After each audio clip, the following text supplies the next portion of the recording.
دیکھیں جو مشائخ فوت ہو چکے ان کی قبور پہ جا کے ایک تو ایصال ثواب کرنا چاہیے تاکہ اللہ تعالیٰ ان کے درجات کو اور زیادہ بڑھا دے۔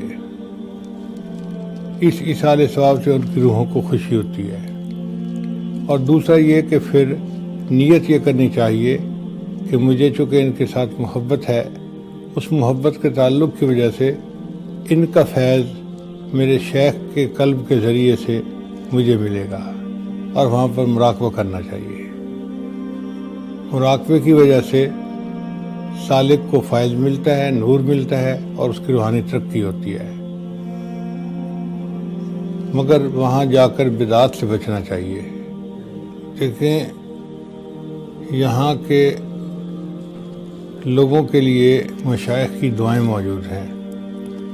جو بڑے بڑے مشائخ گزرے انہوں نے اپنی زندگی میں اپنی اولادوں اور نسلوں کے لیے بہت دعائیں مانگی ہوں گی، اور یقیناً ان کی دعائیں اللہ کے ہاں قبول ہوئی ہوں گی۔ تو دعائیں تو آلریڈی موجود ہیں۔ اب یہ حضرات تھوڑی سی محنت کر کے ذکر کو بڑھائیں اور ذکر کو اچھی طرح سے کریں تاکہ ذکر کی وجہ سے نسبت کا نور سینے میں منتقل ہو جائے۔ جب نور سینے میں منتقل ہو گیا، اذا دخل النور انفتح، جب نور سینے میں داخل ہوتا ہے تو پھر شرح صدر نصیب ہو جاتی ہے۔ تو اگر باہر کے لوگوں کو فرض کرو 100 سٹیپ محنت کرنی پڑتی ہے، تو یہاں کے لوگوں کو تو 10 سٹیپ محنت کرنے پہ وہ نعمت مل جائے گی، کیونکہ یہ ان بزرگوں کی اولادوں میں سے ہیں اور ان کے لیے یہ نعمت گھر کی نعمت ہے۔ اس کے دوام کے لیے بس ان کے علمی جو شوق تھا اس کو دلوں میں پیدا کرنا اور رجوع اللہ، انابت اللہ اختیار کرنا، کیونکہ جب اللہ تعالیٰ کی مدد کسی کام میں شامل ہوتی ہے تب وہ کام پایا تکمیل تک پہنچتا ہے۔ تو انشاءاللہ جب رجوع اللہ کے ساتھ کام کریں گے تو اللہ تعالیٰ اور زیادہ اس میں ترقی عطا فرما لیں گے۔ مجھے تو لگتا ہے کہ ان کے اچھے اخلاق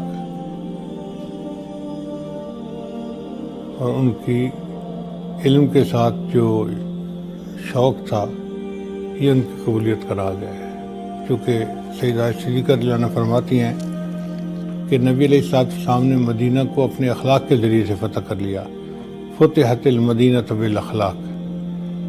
تو میرے اپنے سمجھ میں یہ بات آتی ہے کہ حضرت مفتی محمد صادق مرزا یوسف رحمۃ اللہ علیہ اللہ نے اتنے اعلیٰ اخلاق عطا فرمائے تھے کہ وہ اپنے اخلاق کی وجہ سے لوگوں کے دل موہ لیا کرتے تھے، اور اللہ کے ہاں پھر ایک انسان کو قبولیت ہوتی ہے جو معاشرے میں اچھے اخلاق کے ساتھ زندگی گزارتا ہے۔ وَأَمَّا مَا يَنْفَعُ النَّاسَ فَيَمْكُثُ فِي الْأَرْضِ، جو انسانوں کی بھلائی کے بارے میں سوچتا ہے اللہ اس کے قدم زمین میں جما دیتے ہیں۔